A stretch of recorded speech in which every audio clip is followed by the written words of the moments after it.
I'm Boston 2%, author of Fire and Ice, the Meth Bible, and I'm chatting with Staxx.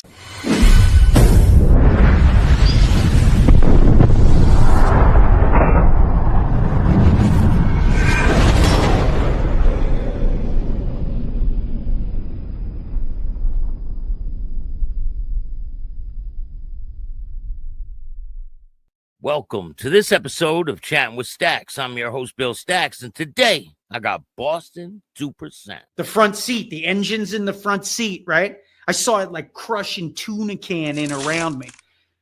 Because I had those rules for myself, I had my seatbelt on, okay? I had a superficial cut on this hand. It looked like somebody had cut my arm off with a chainsaw. There was blood everywhere, broken glass in my eyes. Blue oil smoke is billowing off the engine and up into my nose.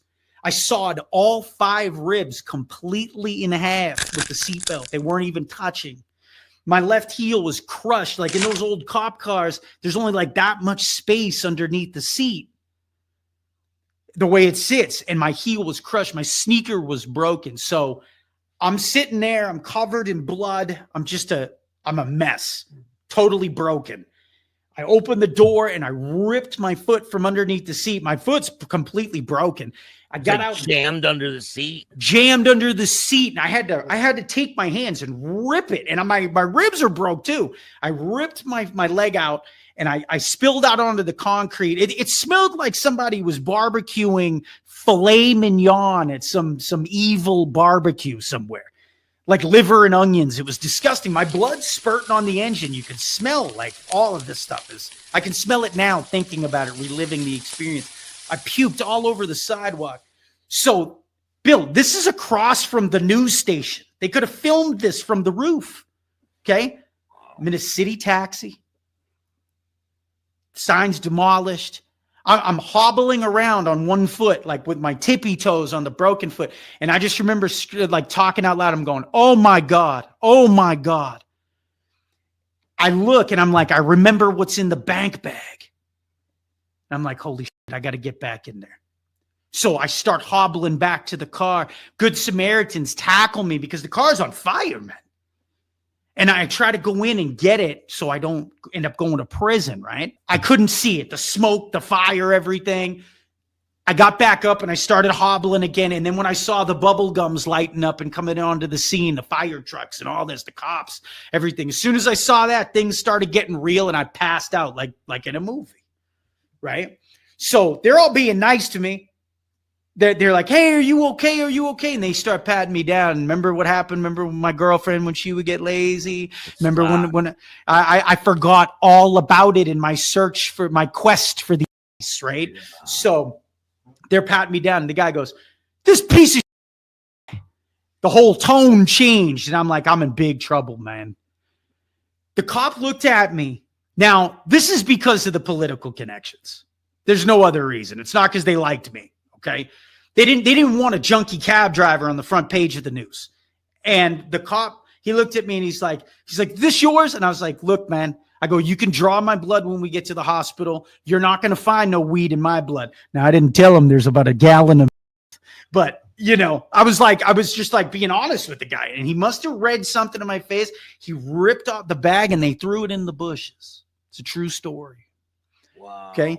I'm in the back of the ambulance now and I'm going to the hospital. I'm in there. They've immediately put me on like morphine or whatever, some extremely strong painkiller. I'm out of my mind. Family showing up and everything like that. Everyone leaves. My dad's there, the girlfriend, the ex-wife, everyone's there and they all leave. And in this moment, this EMT comes in. I used to carry my money and everything in one of those bank bags, the leather bank bags, the ones with the zipper, typical tweaker, right? So this EMT comes in and he goes, my real name's Patrick, right? He goes, hey, Patrick. He goes, we found your wallet and your money and everything. He goes, here you go. And he threw that thing at me, Bill. It hit me in the chest and it slid down and I didn't even look at it. And I watched him walk out. And I opened that bank bag and I had it in a Marlboro pack. Remember in Pulp Fiction when they opened the briefcase and that golden light hits them? Yeah. It was just like that. And I saw it. I pulled the IVs out of my arm and I hopped out the side door. My girl scooped me up and I went home to get my next one. Wow. And so then the next night, the Trinity of Death. This is like in 3-day period. So now I didn't get the results for the x-rays back. So now I'm drinking rum to kill the pain. I'm a complete mess. I drove to do a job on the other side of the bridge, and on the way back, I fell asleep again, and I hit the side rail doing 80 miles an hour in my personal car. So that's like the next day? Yes. There was no bottom for me. There was nothing scary enough. There was nothing that was going to stop me. I was on a mission. And it was just because I was so deeply addicted and sick. I couldn't pull myself away. I mean, if that doesn't wake you up, I don't know what will. But when you show this picture, 1 week later exactly, right? It was the following Monday. It was like a week and a day or something. I was driving this girl to get a drug test in the same shopping mall. And I pull up, and it's the same place. Nothing was touched. The only thing that was gone was the car. Now, picture it didn't happen, okay? So I snap a photo of the accident scene. You can see my headlight, the police tape. If you zoom in, I was sitting there tweaking, zooming in on this picture. And I looked up into the top right of the picture. And I had fallen asleep, and I had hit the sign at the Christian Sleep Study Center. It was like God dropped a sign. The sign fell on top of the taxi. God literally dropped a sign onto my head. And trying to tell me to take my foot off the gas and the lifestyle I was living. It was a complete doorway out. Okay. And I didn't listen. I actually went harder. The girlfriend leaves because now I don't work for the cab company anymore. So now, after that accident, the second one, what happens? The police come? The second one, I just drove home. The tire on the car, when I drove 12 and a half miles from the Harbor Bridge to the south side of Corpus. And when I got home, the tire flattened in the driveway. It's like it was the radials were showing, and then it like slowly the air just like leaked out of the tire, man. It was wild. The cops never even heard about the second one. I just scraped the guardrail with the tire and everything, and I woke up. That one wasn't like a crazy big accident, but almost fatality accident. Okay. So were there any repercussions for the first accident? You didn't get arrested, nothing. Nah, brother. Wow. No.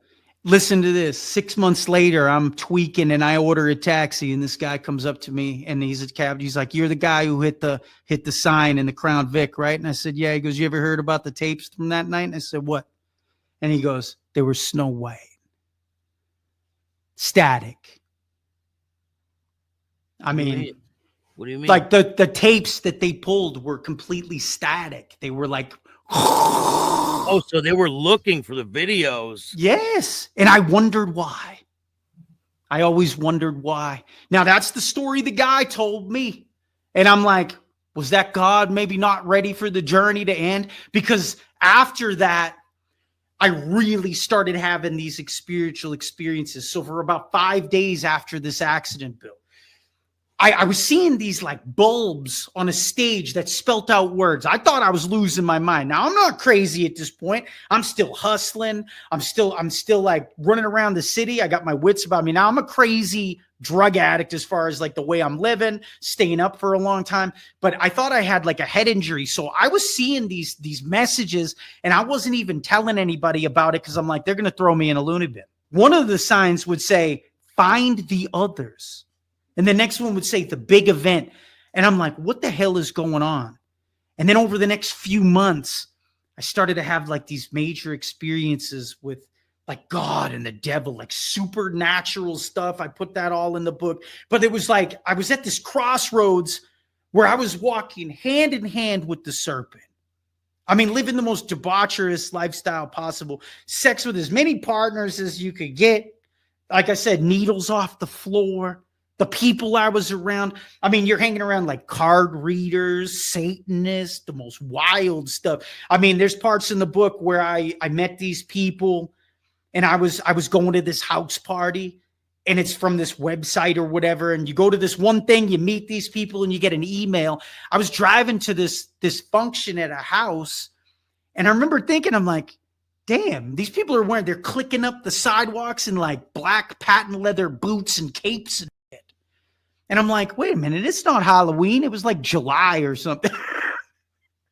But you know, it's like it was like a BDSM party. It was like a Judas cross in the backyard, somebody getting flogged. Like, this is the stuff that's out there. If John and Jane on Main Street knew what sat just in the shadows of their lily white community, Bill, they would never leave the house. There is a life of crime and a life of devil worship and demons and everything that sits with real people doing real rituals, the whole 9 yards. It's all in there. Like this, they bless it before it goes out onto the traps all over the city. Like first, that's in almost every state too. This type of stuff happens. The devil sets his carnival up. I call it the Devil's Carnival. He sets it up in every major city and every little town and every trailer park in between, and it's everywhere. And I mean, I can go around at 2, 3 in the morning, drive into a gas station, and I can look around and I can point you out the people who are on, like, the glow of the phone hitting their eyes, you know, the diamond eyes of the devil just glistening in the moonlight. I mean, it's all over. And I mean, these people are walking around amongst us, right? So that's the lifestyle. It's way deeper than just being a drug addict. I mean, you're around some bizarre stuff. I was experiencing supernatural things. Sparks shooting out the stove, the whole 9 yards. Like, my dad had to pay $180 to get it rewired. That story's in the book. Like, I mean, it was just beyond. So it's like good and evil. It's like the miracles, like God's walking me through, like I'm living through all this stuff. Nothing, I mean, I'm getting hurt, but nothing's killing me. But then all of a sudden, like, you know, you're experiencing things that are so far left with the devil that it takes your breath away at the same time. And my platform, it was like one of the first Berks to ever talk about this stuff. I can't tell you how many hundreds of thousands of people that have commented and said that they experienced the same exact things. And everybody's like, I was too scared to talk about it because I didn't want to sound crazy. Have you ever felt like scared for the situations that you've been in, or scared for what you were going through? I have